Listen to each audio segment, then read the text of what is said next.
Hey, this is Chad Michael Collins, and you're watching the Break It Down show. Yes, we got our good friend Chad on. We're doing it COVID style, Chad. We can't meet at Patty's in Toluca Lake, but a big shout out to Patty's because they do a great job by us. And of course, in studio, Scott Huesing. What's up, everybody? Chad, good to see you again, my brother. You too, guys. It's been a minute. It's been a minute since we last visited Patty's and had some delicious coffee. Yes. Hey, man, so what's up? You're on fire with this Call of Duty stuff. Yeah, man, it's been a lot of fun. I got to be honest. The game came out last fall and was just super hot out of the gates. And we all kind of knew it would be a really fun ride, being a part of Call of Duty, as successful as that franchise has been. They crank out a game a year. They've been doing it for 15 years. They're always amongst the best-selling games ever made. And we kind of came up with an original, but it was also a throwback to the old school Modern Warfare trilogy. So we knew we were gonna have a lot of fun putting that out there. And I think it made $600 million in the first 72 hours. And it's still, I mean, it was released at the end of 2019, and it was the best-selling game of 2019. Now we're into 2020, and it's the best-selling game of 2020. So the train is still rolling hard, and I think they've cleared like $2 billion, already, and like profit. It's just such a hit. And You're like 10% of that, I hope. Yeah. Yeah. Unfortunately, it's paid for the work you did, but it's been a real pleasure and a real honor, and particularly related to you guys. Being military veterans of high standing like yourself, my character Alex was reintroduced into the multiplayer portion of the game, and there's a dubious thing where you played the single player campaign of Call of Duty back in October.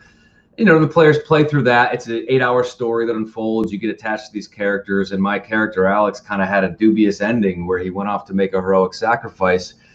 The factory that he's in blows up, and you don't know what happens to him. So they dropped it back in March, April. They made a big reveal that Alex not only survived, but he lost a leg, and he's a soldier still doing the thing, and he's an amputee now, but still out there in the front lines doing it up. And it's been so well received, and such a cool thing to be a part of, that representation with so many of our heroes who have gone through that sort of stuff. So it's been an absolute blast, and it's forced me to pick up the controller and play.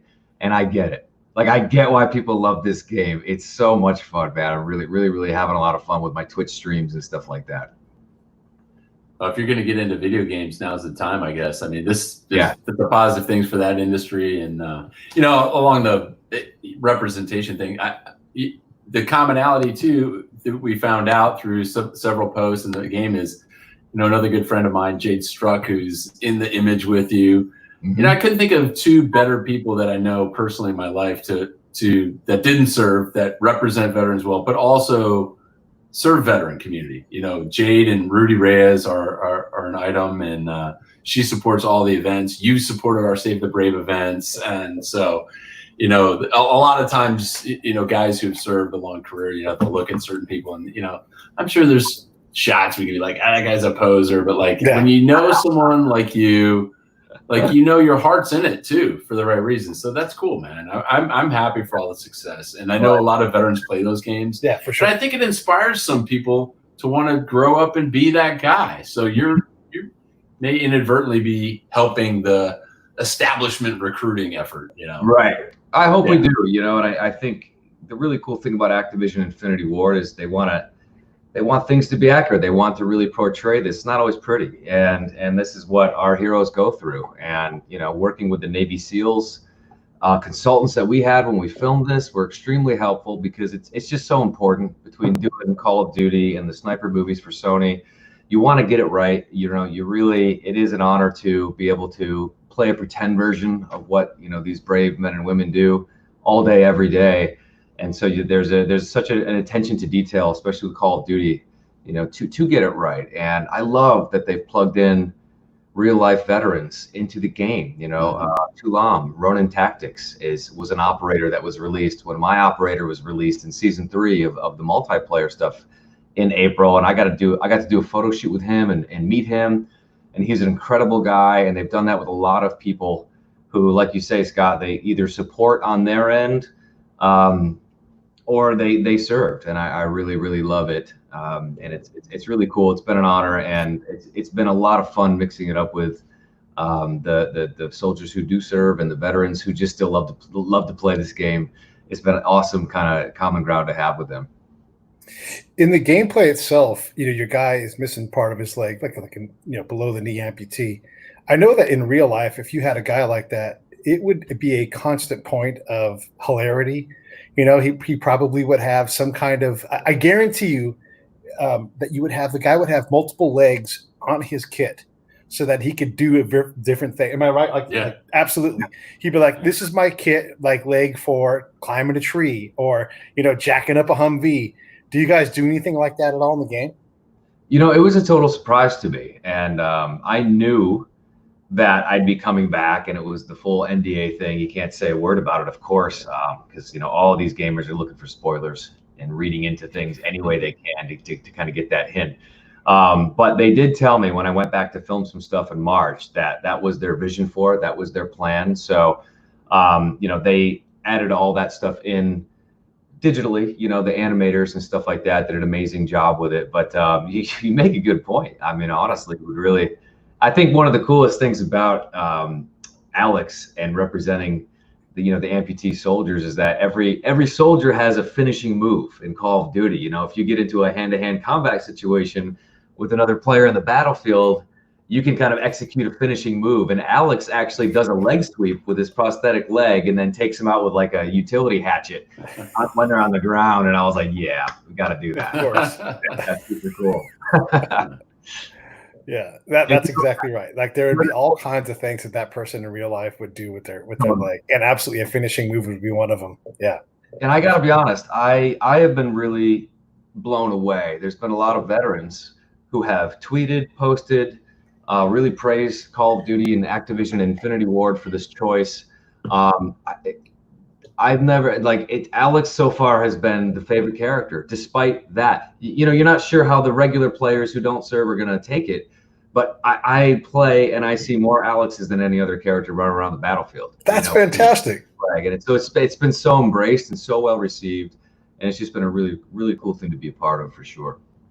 Do you get personal messages from players or from veterans, and do you have a story that sticks out or something recent that the way it's been a positive thing, not just a mindless numbing of playing a video game that most people, I don't know, maybe most Gen Xers or parents would associate with it, but there's positive stuff that comes out of every form of art. Yeah, I have gotten a few messages. They thanked our director, some veterans. What I found is that the veterans who have gone through such trauma like that and are still serving, and even if their military career is done as they once knew it, they have such a sense of humor and such a sense of humility about them. And even the posts where they're like, hey, that's really cool, and they send a picture of themselves, and they were like, really cool of you guys to represent, and then they'll make a joke. And I just think that's like, they have such levity about a circumstance that otherwise breaks someone's spirit, and that's been one of the coolest things that I've seen on social media with this. That's a common theme. I was watching Joey Jones on Fox News. He's like, I don't look at myself as a guy that got blown up and lost both my legs. I look at myself as a guy that got a second chance at life. Yeah. And it's so admirable, man. And to get that type of feedback is pretty cool. I remember a story, like they had a bunch of blown up vets who were riding their bikes around the nation. It's like, standard charity thing you see. We were in Key West, and this guy had half a leg. He's like your character. And he couldn't dive under the fake shark that's hanging fast enough to jam his stump up by that, shark's leg and play the whole thing. Like that is literally like the spirit of a lot of these guys. And right.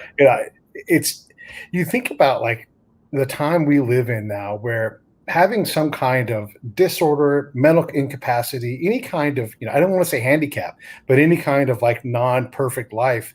And you can still, Ivan Castro was blind and still serving as a special forces soldier, completely blind, no eyes, and still out there serving. And, there's so many stories like this where in modern times, not only can someone serve or do any number of jobs, have a viable career without having a perfectly sound body, but also be a hero the number one hero from what you're saying in a 2-year running best-selling video game. Yeah. It's just remarkable that any kind of incapacitation has really become, barely noticeable, in terms of in the grand scheme of things.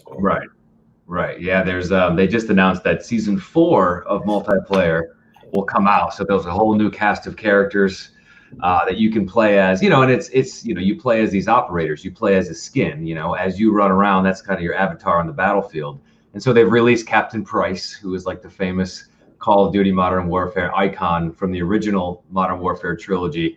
And they've kind of saved almost like the best for last and stuff like that. So I'm already getting a lot of comments today being like, well, I don't know, Captain Price is awesome, but like I might still just run around as Alex. So it's really kind of cool to see that like they're spoiled for choice amongst their Call of Duty heroes, and Alex is still kind of edging out the competition for now, which is really, really fun. So I was talking to Pete on the way up. I knew we were going to talk about Call of Duty.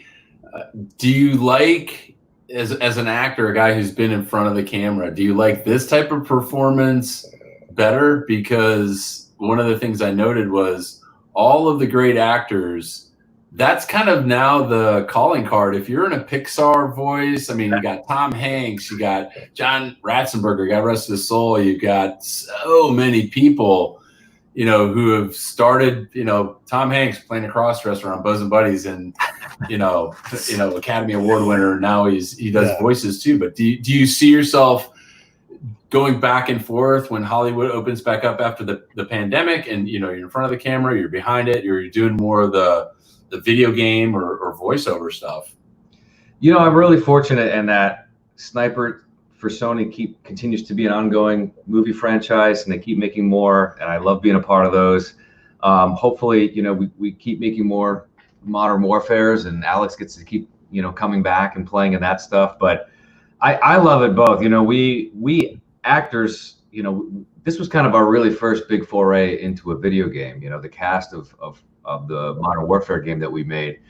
And, we all came from kind of TV and film backgrounds, and this was like a new thing. It was all the acting that we were used to. It's full voice, face, performance, everything was captured, so it was proper acting, not just, voice recording in a booth.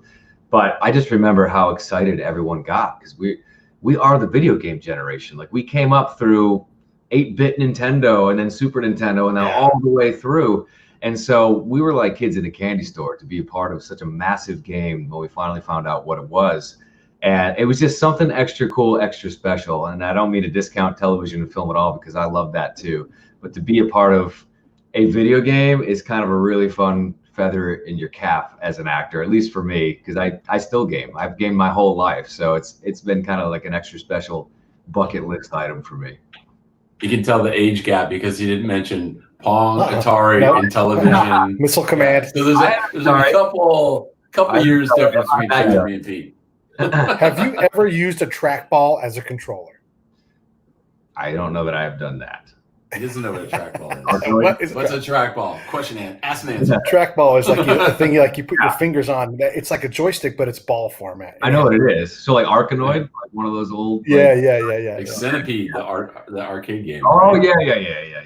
Okay. Brian Tice is noting that you killed John Ratzenberger, and he's still alive, according to Brian. So John Ratzenberger? Yeah, I don't know. That's what Brian. Brian is saying he's still alive. By the way, you had two guys, I guess, from your school, Greg Starring and Kai Legend. I don't know. Say legendary. I don't know. That's my buddy Changa Kai Martin. I grew up with back in my hometown in upstate New York. New York, yeah. Me and Changa have been we've been squadding up together in Call of Duty. It's a lot of fun. It's actually been an amazing way to reconnect with friends, because they all play, and they've been kind of holding my hand a little bit. Because I was not good. I'm still probably not good. And these guys have been playing for years. So it's been really great to throw on the headset, squat up with them. They're basically giving me the ins and outs and advice on my, gun loadouts and stuff like that. So it's been a really great way to connect with a lot of friends that I probably otherwise wouldn't connect as often. So it's pretty fun. I'd like there to be an Easter egg character where it's actually Chad, and you come out and you're like, and you're just like, I've had a few fun comments on social media, basically like, "Yo, can we get an Alex skin with your hair like that?" I'm like, I don't know if it's gonna sell very much. It's a funny. I had Michael Reagan, Ronald Reagan's son, on, and they were talking about. He does a lot of work with his father's foundation, and they go and they support the USS Ronald Reagan, the ship, and he'll bring other Hollywood friends on. And so he brought. I can't remember the guy's name, but he's a voice actor, very notable, and he did Optimus Prime's voice. Oh, cool. And, yeah, and so and I think Optimus Prime says something like "Mount up," and he says it in that voice, and every sailor on the deck of that of that ship knew who that was, and so he was voice famous, and that's what's coming for you. Like, you're going to be in all the movies, being the boyfriend and that kind of thing, but you likely are going to find yourself in an airport, and you're going to say something super simple like, "Let me grab my rucksack," and everybody's gonna be like, "There he is." Yeah, it's kind of funny. I know that voice actors they're extremely popular, from animated shows and stuff like that as well. But I'm kind of lucky in that I can kind of double dip in that, like, the face is mine too, as well. Alex, even though I can't wear a mustache, I can't grow one like the Alex character can, but that's my curse. So it's nice to have the voice component. I actually found some YouTube video where they stripped all my vocal lines from the game and just smashed them all together in a 20-minute video. It's actually really kind of hilarious. Like, I'm just shooting a bunch of battle commands, and if I get shot with friendly fire, I scream some expletive out and stuff like that. It's a pretty jarring, but pretty funny actually. Everything exists on the YouTube. While we're doing live, I'm doing some old timey stagecraft and messing with my window shades, trying to get Scott and I properly. Tell John I apologize for killing off John Ratzenberger. He is still alive. John Ratzenberger's still alive. I stand corrected. I wasn't putting any staunch journalistic research into that comment, but yeah, a lot of great actors was my impression. Glad that John Ratzenberger's still alive. One of his love it. Yeah, what a great show. One of his great quotes is "Yell McWawa." Next guy's going to be president. That's a great old show. Hey, here's a question. This is a random question for Chad. What show would you like to star in as a reboot? That's a great question. Oh, like, they're going to reboot your favorite show, reboot, and you get to star in it. Boy, oh boy, that's a good one. I mean, I'd be last in line because they'd have their pick of actors. But I grew up on a show called Quantum Leap that I just I'm still friends with Scott Bakula. I've known him for years. He's such a great guy. I got to work with him at NCIS New Orleans, and I don't know that a reboot will ever have, but if there's ever a time to reboot a show like that, it is now. And I just thought, what a fun show for him. He did such amazing. And it's that's a great concept, man, because there's a lot of new technology where it could be more possible. Absolutely. Yeah. It's just you could be the Dean Stockwell character. Dean Stockwell. But as your modern war character. Or Sam. He had Ziggy. You could be Sam, and then but be your character now from Warzone. Right. Because he was a colonel, right? And so now you come back as the colonel of your character from the video game. Anyhow, not to complicate things. Yeah. But it was a great show, though. I mean, it was great. You explored history. It's sort of like what Doctor Who does, like same kind of thing where they go back to these moments in time and do things. It's a great idea. What would you put Chad in? Ooh, I'm the you're the producer. Yeah, I'm the producer of the show. That's a good question. I don't know. I don't have an answer for that right now. I'm trying. And after our '80s album fight with Jay, I'm thinking, like, what was a great '80s show that's about ready to be brought back? I mean, I grew up on a lot of those. I mean, I can see him. It's already been rebooted as a movie, but Chips was like a favorite show of mine. Right. Like, I could see you as John Baker. Oh, nice. The advice. Dukes of Hazzard reboot. God, there's so many that have been rebooted already, but then there's so many great ones that haven't been, and you kind of wonder why, if it's a right thing or whatever.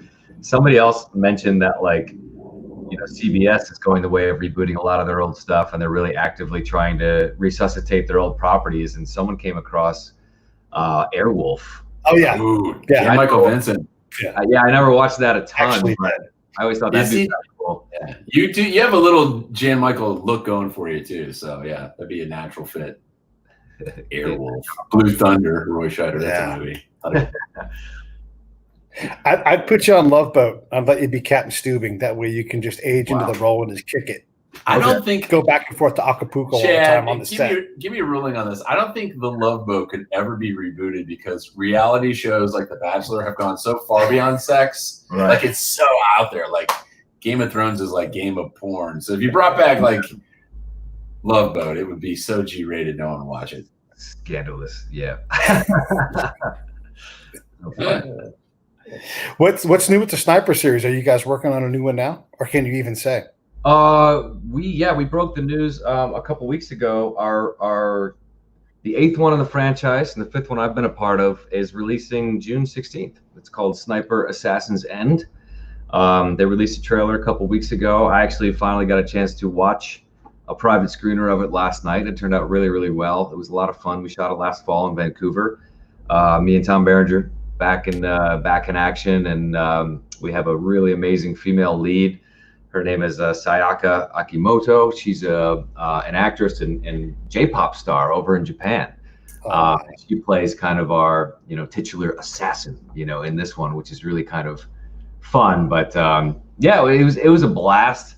Sony's really excited about it. We're all really excited about it. Kari Andrews is a director who came on board for the franchise for the first time, and I thought he did a remarkable job. Some things were really fun, very stylized, a lot of hand-to-hand combat stuff, a lot of fighting.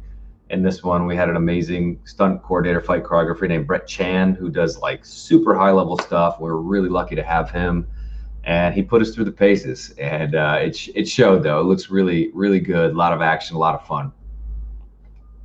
When you're doing that, like I know you keep yourself fit, but are you always working towards some kind of proficiency in a martial art just so you can remain relevant and do these stunts yourself? Fitness is a lifestyle choice for me. I've always loved athletics and being fit. I really find that any actor who, even if they've never done stunts or like fight choreography before, they can pick it up really fast if they come from a background of like boxing, kickboxing. They don't need to be, black belts in Taekwondo and stuff like that to pick it up, but just knowing how to move in that way. I've seen female actresses who have a dance background who pick up fighting like that. And it's really all about having that spatial awareness, proximity, having control of your body and that muscle memory there. So I find that stuff kind of keeps me grounded. I think kickboxing and stuff like that is really fun. I'm a little high kick challenged. So I really have to start working on that. And I'm like, yeah, I've been the stunt guy for that one. Like, you want a head kick? Yeah. I just see the high kicks comparison, you and Pete. I'm thinking Patrick Swayze, Chris Farley on SNL, like skit. Like you and Pete, we'll line that one up. That would be great. I will kick the hell out of the lower part of your leg, and you will regret letting me do that. But I'll step on your foot. I'll stomp on your foot. Stomp is an excellent move, by the way. I love it, man.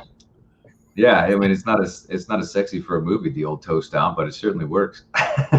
Yeah. Hey, I know that a lot of authors who write like thriller books, those kind of things, those guys, we've had a few of them on the show, they write a lot of the video game scripts, but has that work moved over to more of the Hollywood traditional screenplay person where they do a game? Do they call it a gameplay? What do you think about like the evolution of where that stuff's going? Because the story, so many of these things is such a dominant part of the gameplay in modern games. Yeah, when we filmed Modern Warfare, we never got like a full script. And I imagine if we did, it would be like this. It wouldn't be the standard 90-page movie script. Right. You have to. It's not only writing a script based on the plot and the outline and the characters and the dialogue and stuff, but it's also I've seen video game scripts that are literally 1,000 pages because you have to write out and plan everything that a player could do. Whether the player ignores the order here and decides to go over there. We had to film all that stuff. We had to have voiceover lines ready to rock because you want it to be so immersive that the player can literally go anywhere and do anything. So to write that script and come up with all that extraneous dialogue, I was like, what if the player parachutes off the roof? Like, it's like you have to have a line for that to cover it. Otherwise, the game kind of glitches and the player's like, what? I wanted to jump off the roof. Why can't I? So, you have to kind of do that. So we, I don't know. I've had some friends who are feature film screenwriters who've written some video games and stuff. And I imagine it's got to be a gargantuan challenge, but for sure, it's got to be really, really rewarding because you can write a script where literally anything is possible. You're not hamstrung by budget. You're not hamstrung by a lot of other things that you would normally encounter. So, or there's the guy who's a writer who's that good, who can write not just the baseline script, but every branch plan and sequence and contingency, and no one will ever know that guy's name. Yeah. Right. Like no one will ever recognize him in an airport, but it's got to be, you're right, it's got to be very satisfying to say, I wrote that and we made $2 billion. Because most authors aren't making $2 billion off of no, one. exactly. You know, that's you know, to your point, Scott, you know, we spent some time and got to meet a lot of the geniuses at Infinity Ward, which was the developer that made this called Modern Warfare, along with the Activision and several other partners. And we went to their headquarters, and I'm telling you, it was 2 stories of animators, writers, designers. Like, you would not believe it. Like, you would not believe the details that go into this game. You know, there's a, you know, we had our narrative director, Taylor Kurosaki. We had our regular writer, a guy named Brian Bloom, who's also an accomplished voice actor. We had all these other guys who were in charge of this type of dialogue, that type of dialogue. You know, we had the scanners and animators putting the costumes on the soldiers and the avatars and stuff. It's you know, some people were literally responsible only for vehicle design, and it's just a million departments, and there's so many unsung heroes, like literally thousands, to put one of these games together in that way. That you're right, you know, walking through an airport, you would never have any idea, but you take that element out and it's like, well, this game sucks. So it's really an interesting catch-22. Those conversation trees you're talking about, like, again, like if you wanted to be really legitimate, you'd have a couple of things, and I don't know if these things exist already, but you would have a dial where, like, you could set the color of the language, where you could set it to, hey, my kid's playing nothing crazy, to full, you know, Marine. It's like all the conversations are crazy. And then the other thing is the characters would have memories. So like that, remember that time when you tried to jump across the ravine, Pete, and you didn't make it and you were covered in mud all day?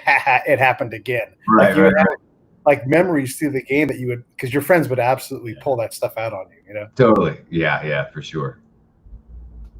I think it's an interesting evolution. And what's fascinating about it, because I've played a lot of I played the Modern Warfare series on PS3. I love the flying games like Modern Aces, or Ace Combat was one that I remember, and the reality of that, and how also those technologies, which may seem benign, or again to the public, the vast majority of people who never pick up a controller and have judgments about people that sit and go to these gaming parties or they go online, that technology from a military application has influenced what we do, not only in simulation and augmented reality, but also for our wounded soldiers, those guys who you portray, like Alex with a prosthetic leg.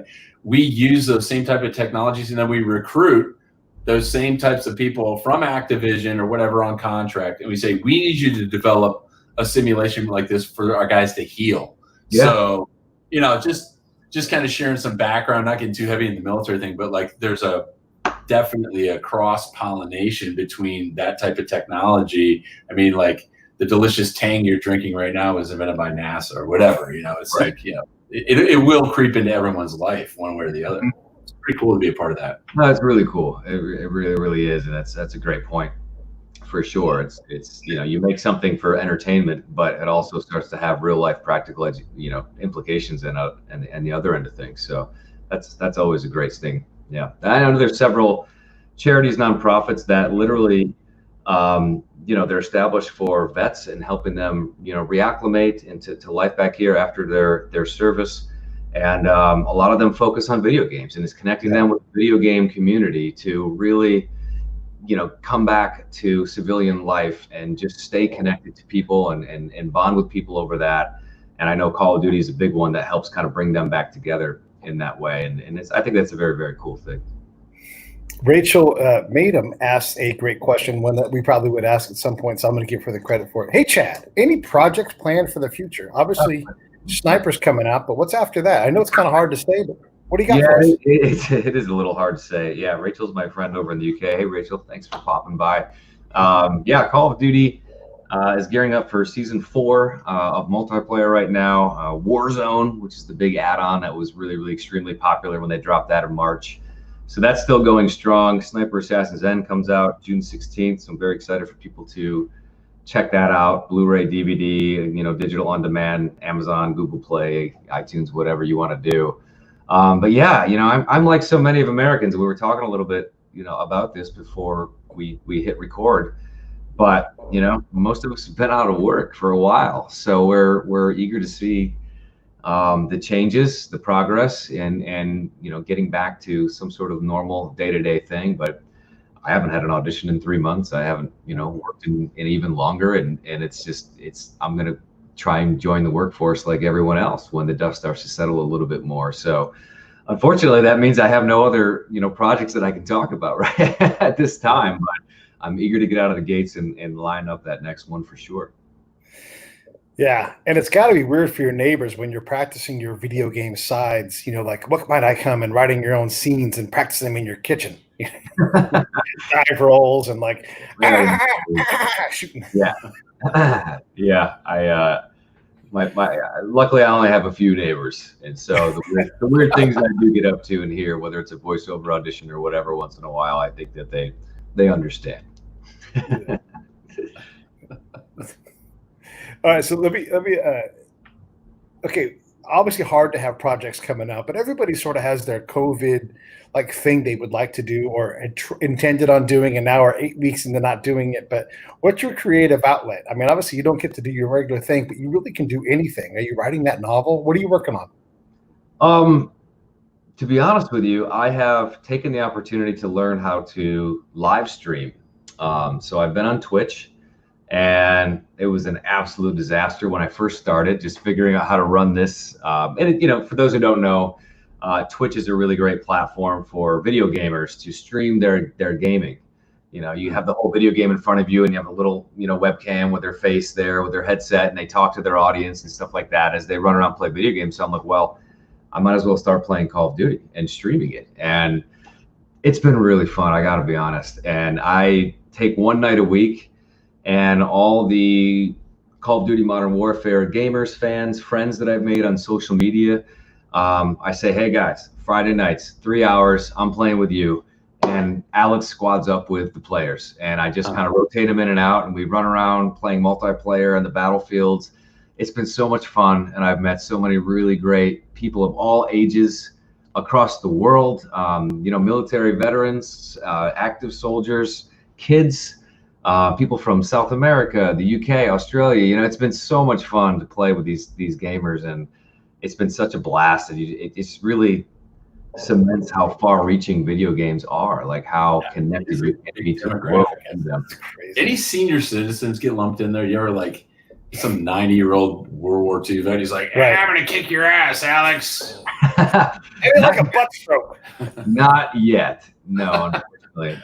But the kick my ass part would be appropriate, because again, I'm not very good. And it's funny because you throw yourself into this 6 versus 6, like our team versus them, and whether it's a capture the flag game or whatever else, I'm mediocre at best. These guys are ninjas. They're max level, so good. And so I get it on a squad with them. And of course, the way that it says is well, you can't just go beat up on a bunch of noob players. You got to go play other ninjas. So I'm the one guy in the squad that's actually pretty terrible with these ninjas, and we're running around, and I'm just getting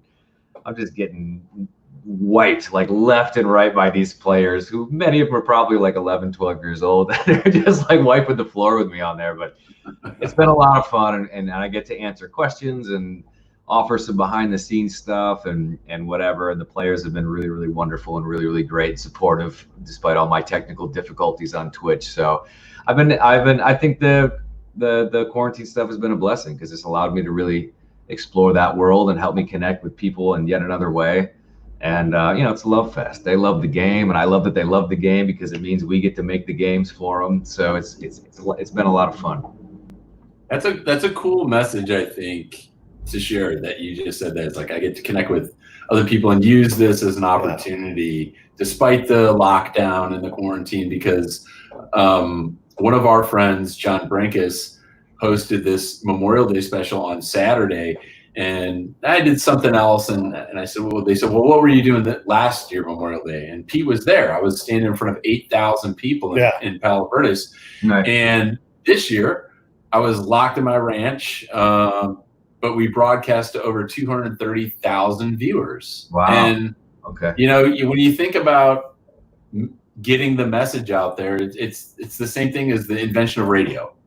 For gross comparison, is you never thought you could reach that many people with a single press of a button. But there's some goodness to come out of this. I'm sure we will get better. And you know, again, we were talking about, you know, I revel in other people's misery a little bit, but I think, you know, there's a lot of good news stories that are going to come out of this. So. It's nice, you know, in times of crisis, you really see the true heart of America come out in so many ways. You know, people helping each other, people pulling together for this stuff, and it's a bummer, you know, those people always exist and it's wonderful, but it's a bummer that a spotlight doesn't get shined on them more until there's, you know, there's a huge drama or a huge crisis. But, you know, people making masks for each other, new charities have sprouted up, you know, benefit concerts. It's been fantastic. It really has been. Yeah, nice. Especially all the virtual stuff too. Do you follow this on multiple mainstream news media, like all the coverage and all that? Is that your gig, or do you like tune that out?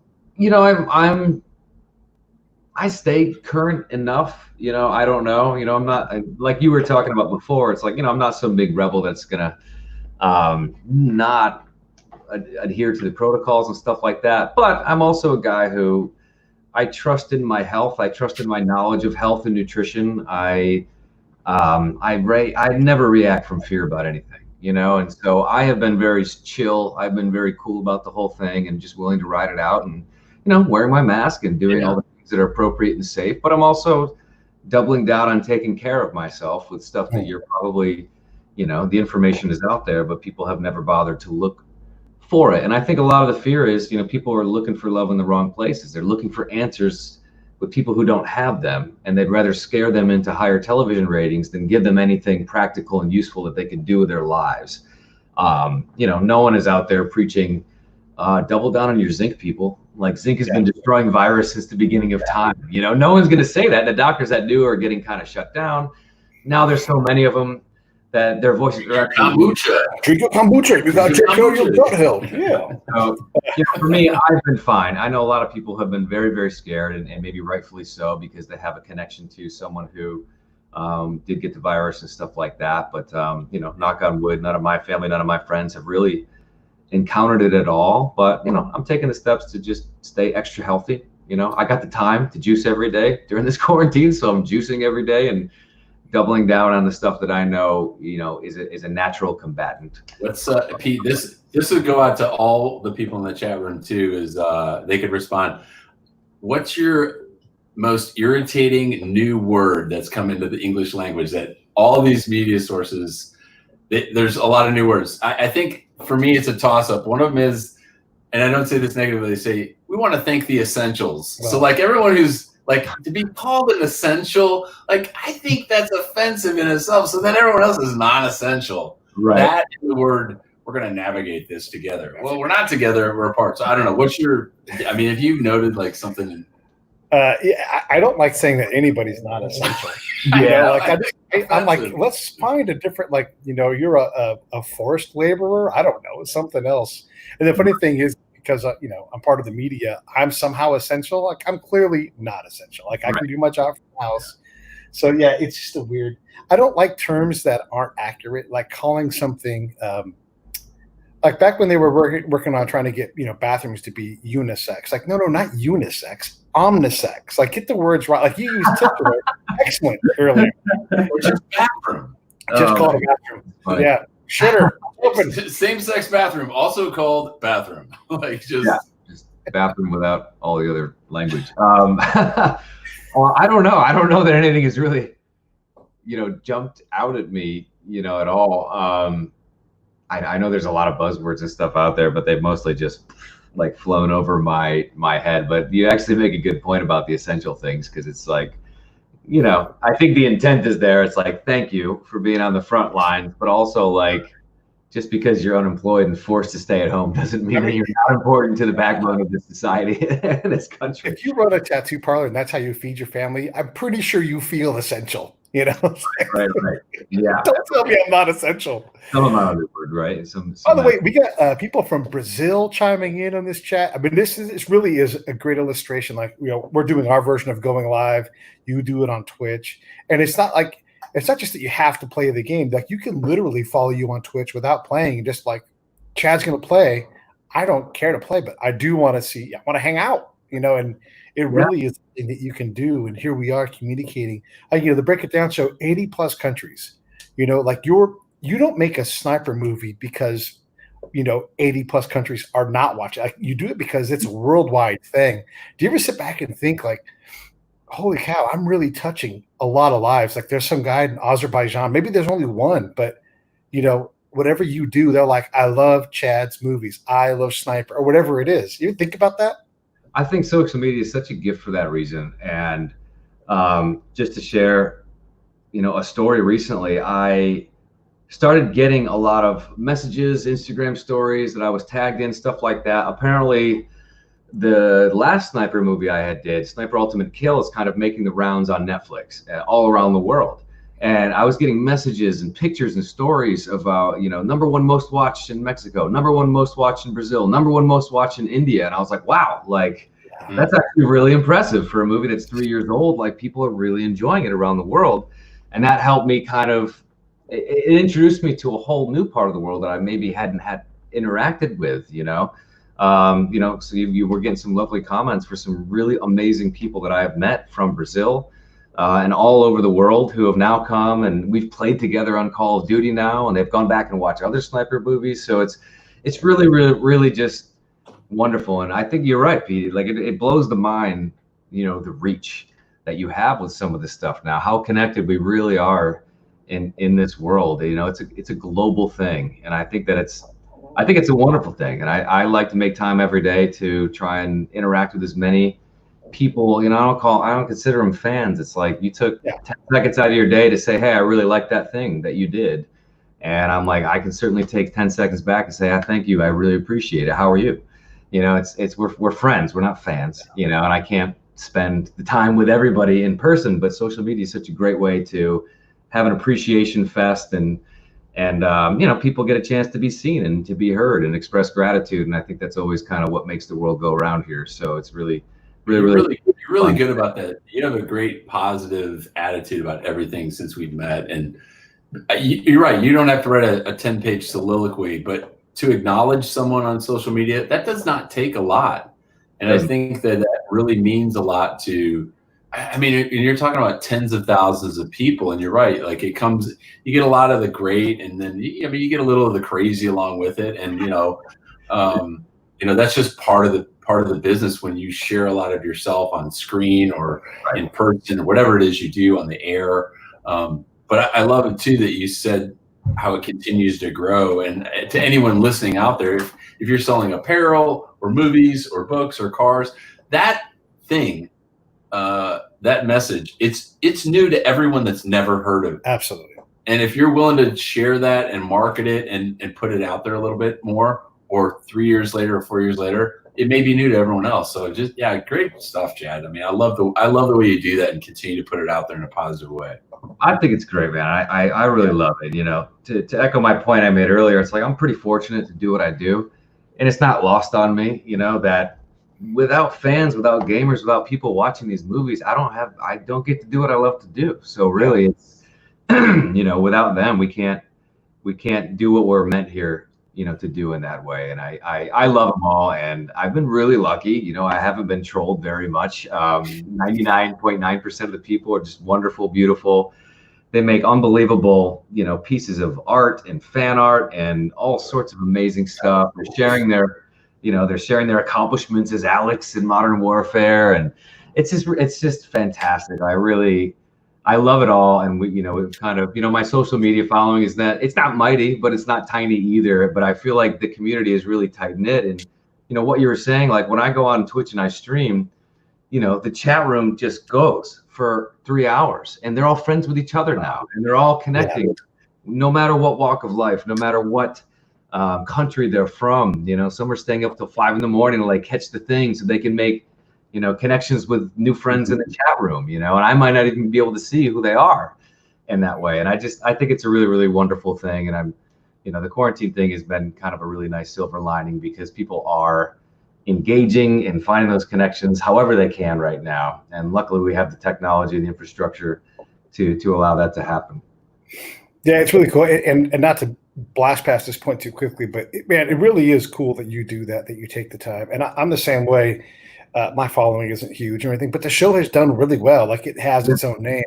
And I consider the folks that listen, you know, whether they're new or old, like that, they're my friends, you know, and I want to hear from them. And shout out to Judy for reminding me, because I always intend to get a hold of you. I don't want to bug you, you know, but I know it's a yes and we're going to talk. But for her to go, hey, I want you guys to talk again. It's like, What a wonderful thing to have someone say, can you guys get back together and have a conversation? And so thanks to Judy for doing that. Yeah, I want to ask Rachel's question, because you asked a little while ago. In the new Sniper Assassin's End, do you get to build on the father and son relationship? Do you guys go fishing? And then I would ask, I heard the Tom Berenger character likes to build like, you know, ships in a bottle. And I know you got like gluing and making popsicle stick sculptures. Do you guys take naps? What do you guys do together as a father and son? Yeah, I think that's, excuse me. This movie actually starts to explore a little bit more of the father-son relationship between Thomas Beckett, you know, the original sniper, Tom Berenger, and Brandon. You know, Tom was a soldier. He was not around. And Brandon kind of found his own path. And the movies kind of bring them together slowly over the years. This one really does feel like there's some really nice father-son moments that you haven't seen before. And I think that that's really quite cool and really, really nice. You know, it's always a good thing to make that baton handoff from the original to the next wave kind of thing. And I think they did a really nice job here. I won't spoil it about us going fishing or not, but you know, Pops always wants to go fishing. He's like, come pay me a visit, let's go fishing. And so that line may be mentioned again in this movie, but I won't spoil whether the fishing trip actually happens or not in this one. But Tom is back and he's fantastic to work with, and he's the OG. Like he's the original sniper, and you know, he's a legend, and I'm a huge fan, and we always have a blast filming together. Do you have a question? No, I'll wait for the next one up there. Oh, is there another one up here? Let me take a look and see. I'm trying to keep track of these. As you know, the comments can go by pretty fast as I'm paying attention to you. Let's see here. I'm going to put some more of these up. Oh, so handsome inside and out. Thank you very much, Giovanna. I appreciate it. Also, a little closer to the camera. She's the sweetest. Yeah. She's very good at Modern Warfare, by the way. We played last week, and she's a freaking black belt. It's impressive. Scarlett's mom is 94 years old and is crazy about Chad. We got to get Scarlett playing some of the Warzone game. Get in there, and she could be Alex, and you guys could just go at it and do like a mono thing. That'd be awesome. Yeah, no, Scarlett's down, and I believe she's in Brazil. So I apologize if I got that wrong. South America for sure. And she is. I don't know that she plays, but she comes on the Twitch stream, and now she's got like a million other friends that are in there in the chat and whatever, and is very supportive and very cool. And yeah, she's been showing pictures of me in the sniper movies and stuff to her mom, and they all watched it together, I think, as a family. And she's like 94 years old. Like, this is my mom. And I'm like, you know, let me do a video. Like, let me say hi to her and like show her and stuff. So it's just like, she's like my mom now too. It's great. I mean, it's literally as if you're in their house, you know, like coming in and hanging out. Like it is, it's such a, you know, yeah, this is the great thing about social media. You know, the few bad things that happen, you really let those go and just celebrate these things, man. I love it. I think it's just fantastic. It's great, especially, you know, the stuff with the kids, you know, the kids who love these games.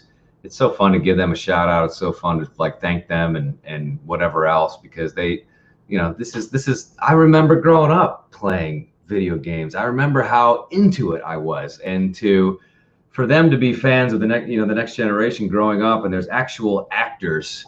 You know, I grew up with like Nintendo and Super Nintendo. There's no voiceover actors. There's all blips and bleeps and blops. Yeah. You know, whatever else, but like they have real faces, they have real actors behind the heroes of their video games.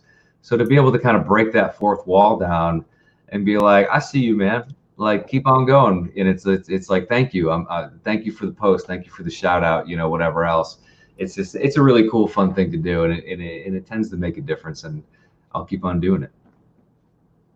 Yeah, I think the accessibility too is if you're 90 years plus and you're dropping in just to watch it as a form of entertainment because you see your grandkids are in there and like you're supervising to a degree, but you're also enjoying it. And then you don't even necessarily have to get in your car to go buy the disc anymore. You just download it and, through Netflix and, Roku, everything, Apple TV. It's from where I was as a 10-year-old kid to now. The technology is just a mind blower. VHS tapes. I'm sure I got my old VHS collection back in my parents' attic somewhere. We had a guest on the show last week. His name was Henry, and he was a World War II paratrooper. And he jumped in to St. Mary Glees on D-Day. And his experience from that point forward is absolutely a first-person shooter. Like all of the stuff that we know of history and from the movies, he did it. He did the hedgerow fighting, mano a mano, like, either you're dying or I'm dying stuff. He got pulled into a prisoner of war death camp, all these crazy things. Wow. I was thinking about that. Like, I can't comprehend what he went through, but because I played some first person shooters things, like, this is what your life is. Like, if you were to write a script, you would write this script and give him these impossible situations. And he's very open about what he had to do to survive. But there's even things like, these other things are so horrible, I can't even tell you. And he's talking about killing people with his bare hands. It's bonkers. Yeah. How do you wrap your head around that, man? Like when you think about, what warriors have to do to go out and, it's one thing to kill someone on a video game because it's not real. But these folks that have to really go out and do it, SEAL Team 6 guys that are constantly training for this, constantly working on it. How do you wrap your head around that in a way that makes any kind of sense to you? I mean, as someone who has not even the closest remote experience, like I don't even know, it's a different, Scott could probably, inform us all a little bit better than I could. I just know that when I play Call of Duty, there are certain times where like my adrenaline is just spiked, and like it's a video game, but it's a very realistic video game, and it's not to be taken lightly. It's a little bit grim when you think about it. We're video games of soldiers running around basically shooting other soldiers, so it's a little bit kind of grim. You can kind of take a little bit of solace and comfort in the fact that like it's not real. However, there are definitely times, especially when I first started putting in the hours, where I'm like, my adrenaline is like through the roof right now, because like I just got sniped from a building. I didn't even see it. All of a sudden there's a gunshot that goes off and like pings a wall next to my head, and I'm like, the mentality, to be able to go and do that and to bravely do it again and again and again and again. It's something you guys can attest to, but for sure, it's a totally different mindset. You guys who participate as actors or voice, or the companies that make these hyper realistic video games that glamorize use of guns and violence, like do you as the talent hear a lot of the backlash? Because I don't track that. Those stories really don't get covered. I mean, the NRA is always getting thrown under the bus and raked across the coals for this, that, and the other if there's a shooting. But you don't see a lot of that in the mainstream news media about, hey, well, no one's protesting Activision headquarters or PlayStation 3 or whoever owns these games across the board. Do you get informed of that, or do you get any comments from people like that? I don't typically. I think there's a lot of parents who are like, you're 10 years old, you're not playing this game. It's meant for 17 and up. But a lot of younger kids still find their way to it and they still play. Once in a while you see an article or an argument trying to be made about violence in video games and how that relates to whatever. And then, the studies show that even violent video games don't necessarily predict the express of violent behavior. A lot of the school shootings, of this, of that, whatever, a lot of the stuff comes from medications and mental distress, disease, and a lot of it looks a lot more like nurture, rather than picking up a video game and deciding like this is a good idea, to do something heinous. So there really hasn't been. I think most people have an understanding like this is not real. Even if it's portrayed realistically as you can, you have the option of hitting that power button and turning it off anytime, and never be kind of harmed in that way. So I have not experienced that's my response to all of the people. Like, you have the decision to buy the game, supervise your child, and also turn it off if you think it's too much. To not go back in there. Yeah. Like, that's a decision, because it's being marketed as a form of entertainment, and whether you love it or hate it, you know, if quilting's your form of entertainment, you know, you could stab yourself with a needle. I don't know. You know, there's an argument to be made for everything, but you know, it's just interesting. And I'm not putting you on the horns of a, you know, empirical research, you know, dilemma where you have to have these stats and everything. But I just think that, you know, it's funny because we talk about this and we make comparisons. But again, I go back to my comments about the technology and how it's used for good to help our military, help first responders. I mean, even people in the medical profession. A lot of these technologies are used for virtual and augmented realities that really help save lives. And I don't know, I'm sure there's plenty of people like, oh, you do video games for a living? Like, oh, video gamers. And the people scoff. But man, this is a multi-billion-dollar business. You know, it's big business, and there's a lot of different applications for it, is the point I'm trying to make, which I'm sure you see. Yeah, you know, and you're right. If you don't want to, you know, run the risk of peeing your pants, don't go watch the horror movie. You know, it's kind of one of those things. You know, whereas a real soldier's experience, they might find themselves in situations where they don't have the choice. You know, and that's the big difference. And I think that is understood by most people. So fortunately, I have not run into too many of those controversial arguments gone the other way and thrown that at me. You know, there is a disconnect. It is make believe in a way, and it's not for everyone. Well, so you have that choice. Well, I love what you do for veterans, one, and I love the character, and also this call sign is Echo 3. You know, I was Echo Company, 2nd Battalion, 4th Marines, so I have a strong affinity for that. And I think what's important during this show too is not just the great success you've had, you know, on the screen and with the game, but the positive message, brother, that you are constantly sharing. No one should be tearing you down, because, you know, guys like you, we love lifting you up, man, because the message is there, and the way you support our veterans, that your fans, your friends, us. I mean, we just love it, man. And I wish you continued success through the summer when we gear up and we get through this pandemic and crazy times, man. We just can't wait to do this again in person, man.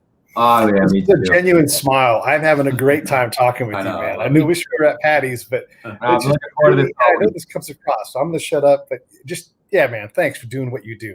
Well, thanks, guys. That's very, very sweet, very, very kind of you, and I really appreciate it. And hey, if they bring me back for another Modern Warfare game, I'm gonna try and talk to the brass, like, yo, we need to get Pete and Scott as, like, you know, operators in the game. Let's get them up here. Let's suit them up. Let's scan them in. Let's have them run around the battlefield. Let me tell you something. You need a spy on your team all the time. I will find things out. I will do it. Okay, good. Just, I need you there to tell me not to step on the claymore that someone put. Don't step there. Step there. Step around the claymore, man. They absolutely have those characters, though. You go seek advice and find things out. They absolutely have those characters. And Scott would be awesome, because his answer is launch a missile at that building. His book. Well, that's up to the player, right? Yeah. Everybody's just throwing all kinds of love at you. There's one more question that came through, and I've kind of lost track. I think Rachel asked it. She said, and this is a good question: How are you keeping fit during the quarantine?